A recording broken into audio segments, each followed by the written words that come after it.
नमस्कार, welcome to my mini blog. आज थिला मार्गशीर मास गुरुवार तृतीय पाली। भोर उठिकी मु मोर पूजा सारीदेली।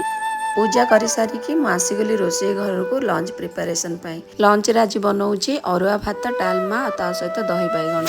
ब्रेकफास्ट रे चूड़ा कदली खाई देथिलु। कौन करी सांग मैंने मत बहुत इच्छा हुए बहुत सारा पिठा पଣା करने किंतु समय अभाव जगू ए सबू मो पक्षर संभव हुए नहीं। सब बेले छुट्टी नबाटा भी ठीक लगे तो तेणु मु लास्ट गुरुवार दिन नहीं जाए छुट्टी आउ से दिन ही बहुत भलसे पिठापଣା करके मो पूजा करनी। तो आज मुझे लंच रे दही बैगण बनाऊँगी। बैगण एमती अधा किसी भाजी दिए लुक्षित को भी बहुत पसंद लगे। छोट छुआ को एमती सादा भल लगे आ से खाईनी आ बाकी तक मुझे दही पके प्रिपरेशन करे। तो ये मोर लंच बॉक्स सब रेडी हो गला आ मु भी रेडी हो गली स्कूल जीवाई।